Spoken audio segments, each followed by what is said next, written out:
Assalamualaikum warahmatullahi wabarakatuh. Alhamdulillah.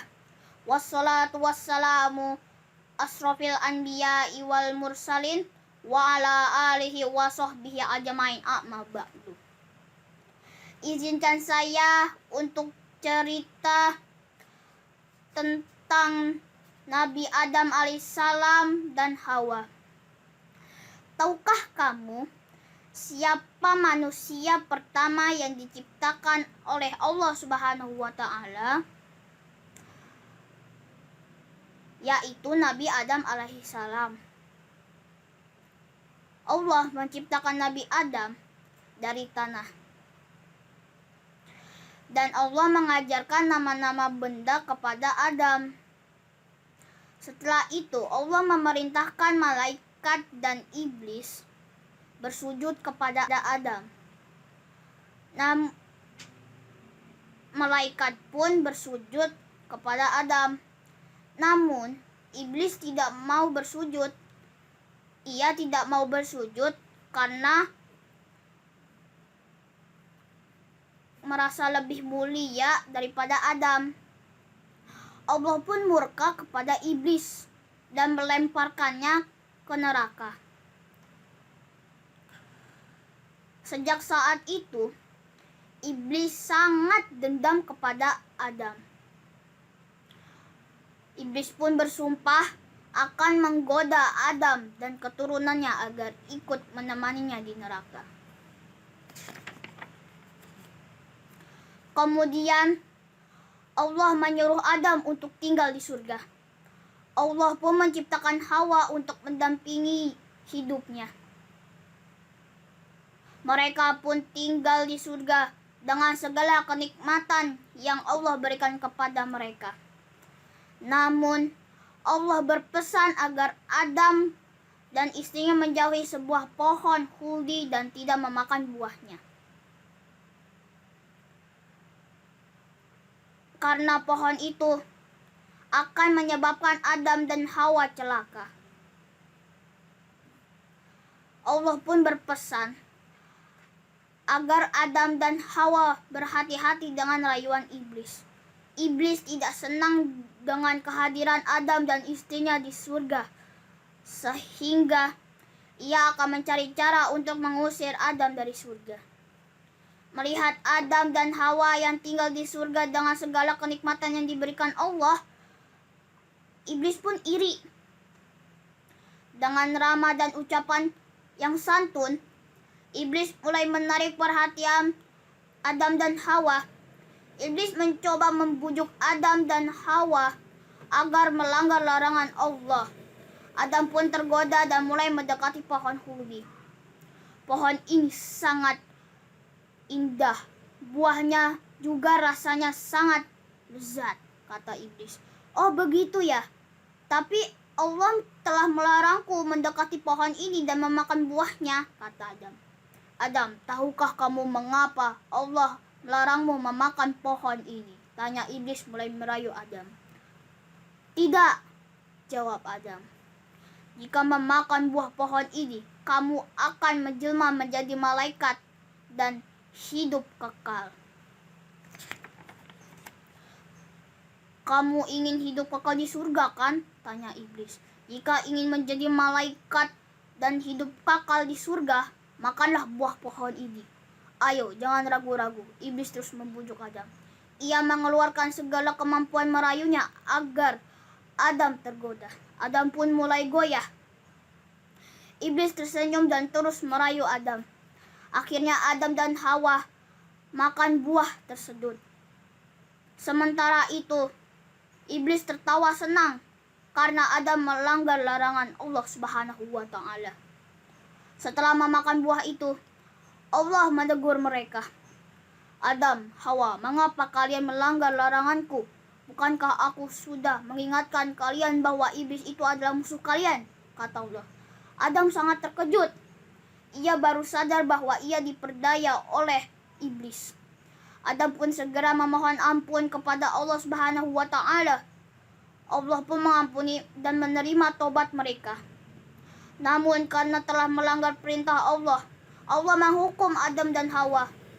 Adam dan Hawa diusir dari surga dan diturunkan ke bumi. Nah, kisah ini terdapat dalam Al-Quran surah Al-Baqarah ayat 30-37. Alhamdulillah, itulah kisah Nabi Adam alaihissalam dan Hawa. Semoga bermanfaat untuk kita semua. Mohon maaf jika ada kekurangan. Wassalamualaikum warahmatullahi wabarakatuh. Assalamualaikum warahmatullahi wabarakatuh. Zumi, zumi, zumi, kumpul, kumpul, kumpul, air, air, air di kaki Ismail. Ayahnya Ibrahim, Siti Hajar ibunya, berlari 7 kali di Safa dan Marwah. Teman-teman, pada kesempatan kali ini saya akan menceritakan kisah tentang Nabi Ismail alaihissalam dan air Zam-Zam. Oh ya, sebelumnya perkenalkan dulu, nama saya Fadila Aini, biasa dipanggil Fani. Sekarang saya duduk di kelas 5A. Teman-teman, tahu kan siapa itu Nabi Ismail? Ya, benar. Beliau adalah putra dari Nabi Ibrahim alaihissalam. Nabi Ibrahim alaihissalam sangat menginginkan keturunan yang soleh yang suka beribadah kepada Allah Subhanahu wa Ta'ala dan membantu urusannya. Tetapi Siti Sarah, istri dari Nabi Ibrahim alaihissalam, tidak dapat memberikan keturunan kepada Nabi Ibrahim. Maka Siti Sarah pun memberikan budaknya yang bernama Siti Hajar kepada Nabi Ibrahim untuk dinikahi. Setelah itu, Siti Hajar pun hamil dan melahirkan Nabi Ismail. Setelah beberapa waktu kelahiran Nabi Ismail alaihissalam, Nabi Ibrahim diperintahkan oleh Allah Subhanahu wa Ta'ala untuk membawa anak dan istrinya ke Mekah. Setelah itu, Nabi Ibrahim membawa anak dan istrinya ke tempat yang nantinya akan dibangun Ka'bah. Sesampainya di sana, Nabi Ibrahim meninggalkan mereka berdua untuk kembali ke negeri Syam. Siti Hajar pun bertanya, "Mengapa engkau tega meninggalkan kami di sini? Di sini tidak ada kehidupan. Apakah ini perintah dari Allah?" Nabi Ibrahim pun menjawab, "Ya benar, itu semua atas perintah Allah." Siti Hajar pun menjawab, "Baiklah, kalau itu memang perintah dari Allah Subhanahu wa Ta'ala, Allah tidak akan menelantarkan kami." Setelah beberapa waktu Nabi Ibrahim meninggalkan mereka berdua, perbekalan mereka pun habis. Dan Siti Sarah dan Nabi Ismail pun merasakan lapar dan kehausan. Karena Siti Hajar tidak tega melihat Nabi Ismail yang menangis kehausan, jadi Siti Hajar pun pergi ke Bukit Sofa untuk mencari air. Tapi sesampainya di sana dia tidak menemukan air. Lalu Siti Hajar pun pergi ke Bukit Marwah untuk mencari air lagi. Tetapi di sana juga tidak ada air. Lalu Siti Hajar pun pergi ke Sofa dan ke Marwah sebanyak 7 kali. Oh ya teman-teman, kalian tahu tidak apa yang dilakukan Siti Hajar saat itu? Yaitu berlari kecil dari Sofa dan ke Marwah. Ibadah ini adalah ibadah yang biasanya dilakukan saat haji dan umroh. Kegiatan ini dinamakan dengan sebutan sa'i. Setelah berlari 7 kali dari Sofa ke Marwah, Siti Hajar dengan setengah putus asa, ia berdoa kepada Allah Subhanahu wa Ta'ala untuk diberi air untuk dia dan Ismail. Lalu Allah memerintahkan malaikatnya untuk menemui Nabi Ismail dan memberitahunya untuk menghentakkan kakinya ke tanah. Atas izin Allah Subhanahu wa Ta'ala, air keluar dari bumi. Dan Siti Hajar pun sangat bersyukur. Allah tidak pernah meninggalkan hambanya yang berusaha dan berdoa. Teman-teman, air yang keluar dari tanah itu sampai sekarang masih ada dan tidak pernah kering sedikit pun. Air itu yang sekarang kita sebut dengan sebutan air Zam-Zam. Teman-teman, sampai sini dulu cerita dari saya. Semoga bermanfaat ya. Mohon maaf kalau ada kesalahan. Wassalamualaikum warahmatullahi wabarakatuh. Assalamualaikum warahmatullahi wabarakatuh. Perkenalkan, nama saya Fatih Dezakwan Martanto dari kelas 5C akan bercerita tentang kisah Nabi Idris alaihi salam. Dahulu kala pada zaman kenabian hiduplah seorang nabi Allah yang bernama Idris alaihi salam. Ia adalah kakek bapak dari Nabi Nuh alaihi salam. Beliau yang mula-mula pandai menulis dengan kalam dan pandai membaca, sehingga kepadanya diturunkan oleh Allah 30 sohifah, yaitu kitab yang berisi petunjuk daripadanya untuk disampaikan kepada umatnya dan keturunan Qabil yang durhaka kepada Allah. Beliau yang mula-mula pandai menunggang kuda, ilmu bintang, berhitung, dan pandai memerangi orang-orang yang durhaka kepada petunjuk Allah. Beliau bernama Idris karena banyak mempelajari kitab-kitab yang diturunkan oleh Allah kepada Nabi Adam dan Nabi Syed.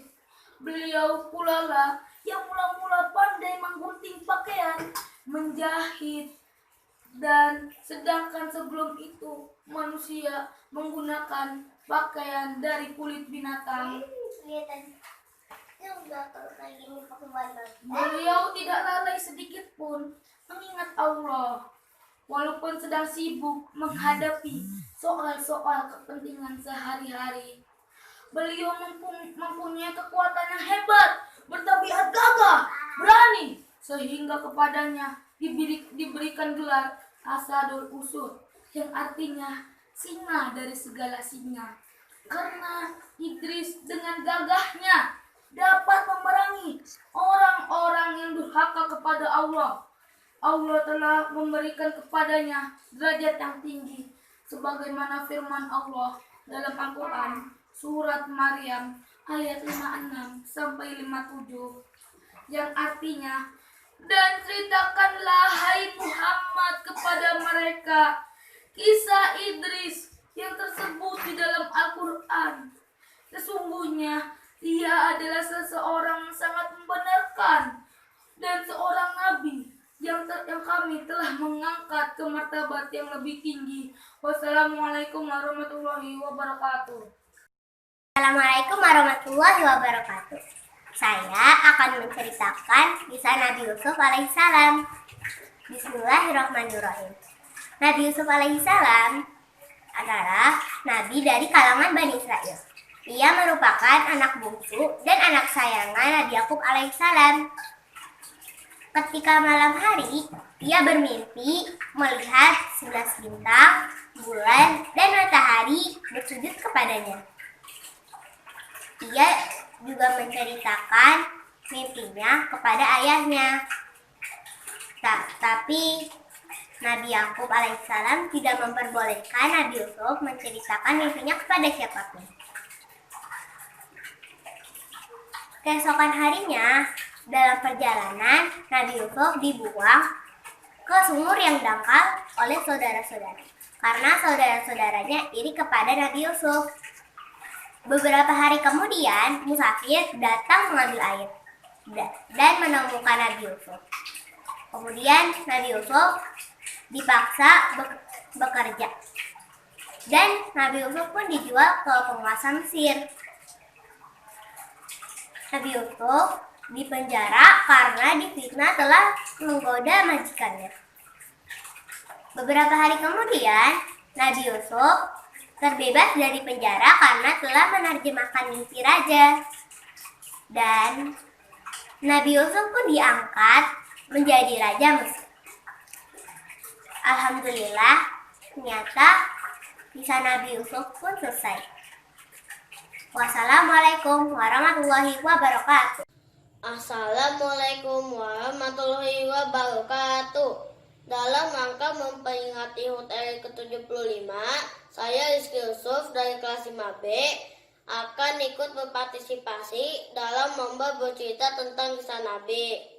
Kisah Nabi yang akan saya bacakan adalah kisah Nabi Musa alaihissalam. Tolong simak sampai akhir ya. Nabi Musa lahir di Mesir pada pemerintahan Raja Firaun atau dikenal dengan Ramses III. Pada masa kelahirannya berlaku peraturan bahwa setiap bayi laki-laki yang lahir harus dibunuh. Hal ini atas saran ahli nujum raja yang mengatakan bahwa akan ada anak laki-laki dari Bani Israel yang akan menjatuhkan kekuasaan Firaun. Ketika Musa lahir, ayah dan ibunya kebingungan. Mereka sangat sayang pada Musa, tetapi takut ketahuan kalau bayinya laki-laki, pasti akan dibunuh.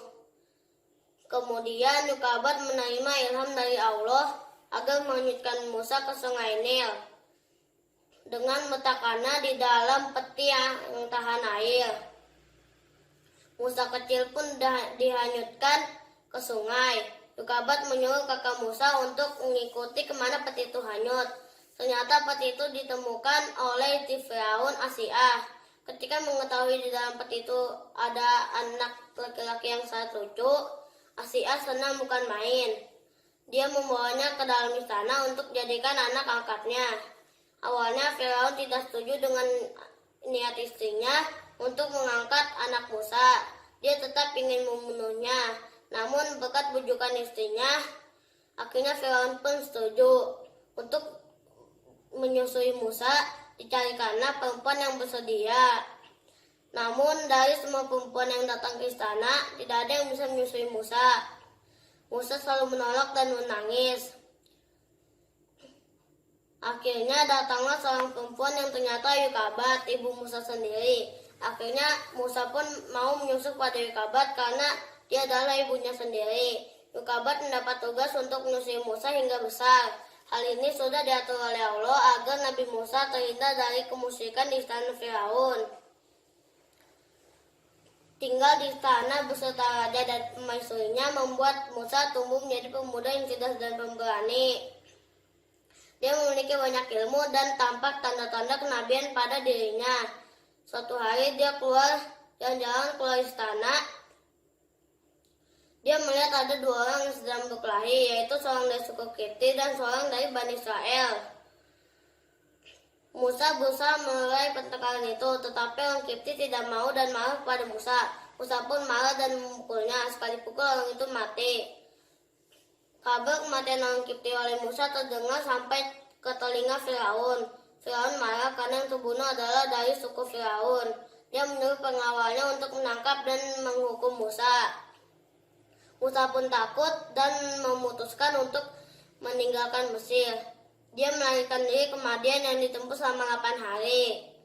Dia telah menyesal karena telah membunuh orang dan memohon ampun pada Allah. Sesampai di Madian, Musa diterima oleh keluarga Syuaib. Dia mendapat tugas untuk mengembalakan ternak. Tugas itu dijalaninya hingga 10 tahun. Akhirnya Musa pun menikah dengan putri Syuaib. Setelah lama tinggal di Madian, Musa ingin kembali ke Mesir. Dalam perjalanannya, Musa dan istrinya tersesat. Dalam kegelapan malam, dia melihat ada sebuah cahaya di atas bukit. Dia berniat untuk mengambil cahaya tersebut untuk penerangan jalan. Ketika sudah dekat dengan cahaya tersebut, terdengarlah suara, "Wahai Musa, aku adalah Tuhanmu, maka tanggalkanlah kedua tempamu. Aku telah memilihmu, maka dengarkanlah apa yang kuwahyukan padamu. Aku adalah Allah dan tidak ada Tuhan selain aku, maka dirikanlah sholat untuk mengingatku." Itu adalah wahyu pertama yang diterima langsung oleh Nabi Musa. Dalam dakwahnya, dia ditemani oleh saudaranya yaitu Nabi Harun. Dia fasih dalam bicara dan berdebat. Wassalamualaikum warahmatullahi wabarakatuh. Jayalah Indonesiaku, merdeka. Assalamualaikum warahmatullahi wabarakatuh. Nama saya Nadia Putri Aprianti. Saya akan menceritakan kisah Nabi Harun alaihi salam.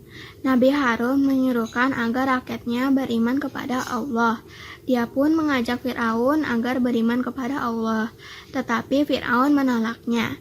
Nabi Harun dapat melihat jelas semua mukjizat yang dikeluarkan Nabi Musa dalam menghadapi Fir'aun. Ketika Nabi Musa pergi ke Bukit Tursina untuk menerima wahyu Allah, Nabi Harun mendapatkan tugas untuk membimbing Bani Israel. Sepeninggal Nabi Musa, Bani Israel mulai berulah. Mereka melupakan ajaran-ajaran dari Nabi Musa. Nabi Harun sudah mengingatkan mereka, tetapi tidak dipedulikan oleh kaum Bani Israel.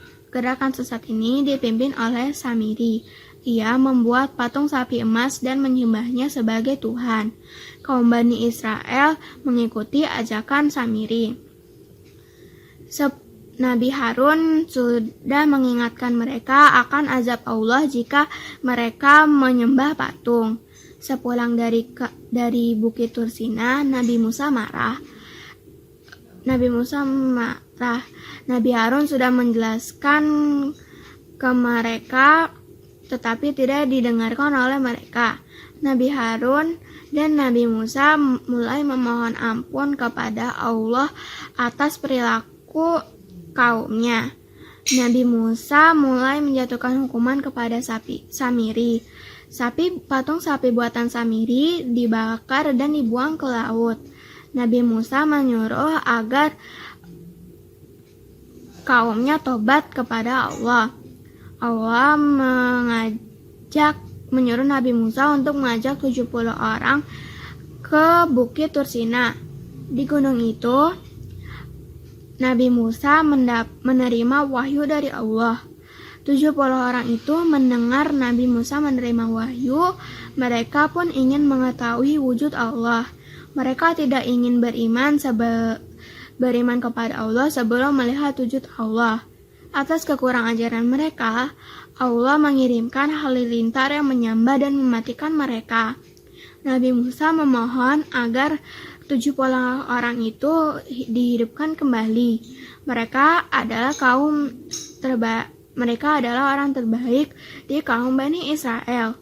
Allah pun menghidupkan mereka kembali. Mereka berjanji akan selalu menyembah Allah, melaksanakan perintahnya dan menjauhi larangannya.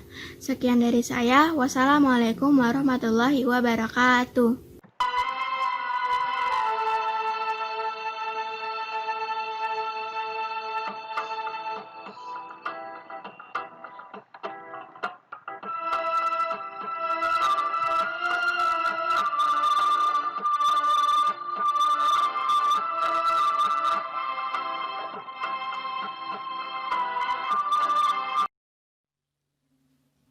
A'udzubillahi minasyaitonirrajim. Bismillahirrahmanirrahim.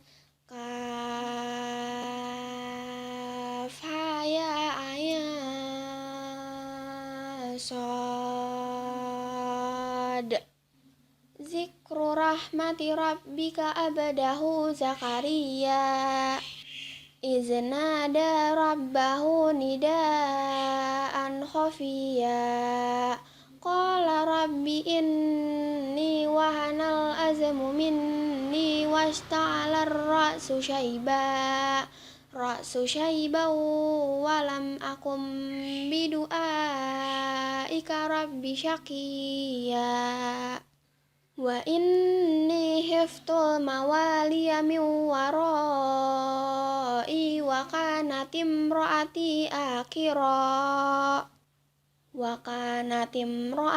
akira fahabli min ladunka waliya yarithuni wa yarithu min ali Ya'qub waj'alhu rabbi radhiya. Ya Zakaria,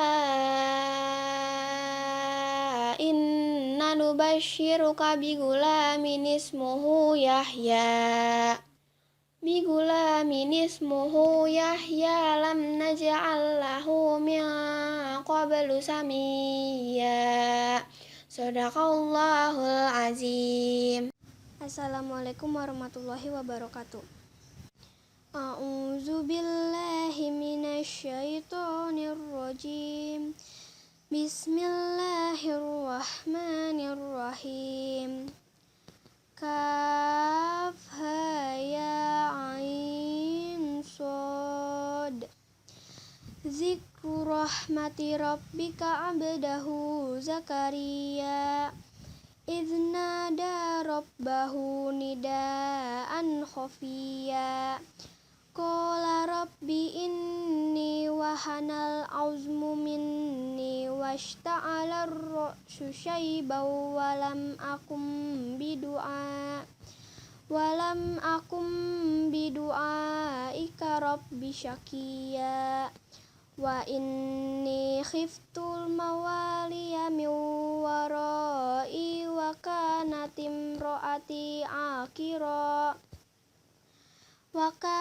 imraati akiran fahabli min ladunka waliya yarisuni wa yarisu min ali yaquba waj'alhu rabbi radiya.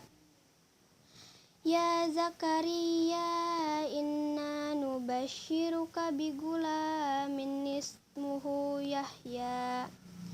Bigulamin ismuhu Yahya lam naj'al lahu min qablu samiyya. Shadaqallahul azim. Wassalamualaikum warahmatullahi wabarakatuh. A'udzu billahi minasy syaithanir rajim. Bismillahirrahmanirrahim. Kafha ya ain shad. Zikru rahmati rabbika abdahu Zakaria idnada rabbahu nidaan khafiyya. Qala rabbi inni wahanal azmu minni washta'ala ar-ra'su syaiban walam akum bidu'aika rabbi syaqiyya. Wa inni khiftul mawaliya min warai wa kanat imraati aqiran fahabli min ladunka waliya yarisuni wa yarisu min ali yaquba waj'alhu rabbi radiya. Ya Zakaria, inna nubashiruka bigulamin ismuhu Yahya lam naj'al lahu min qablu samiyya. Shadaqallahul azim. A'udzu billahi minasy syaithanir rajim. Bismillahirrahmanirrahim.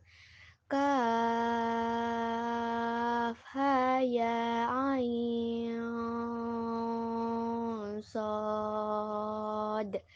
Zikru rahmati rabbika abdahu Zakaria iznada rabbahu nidaan khafiyya.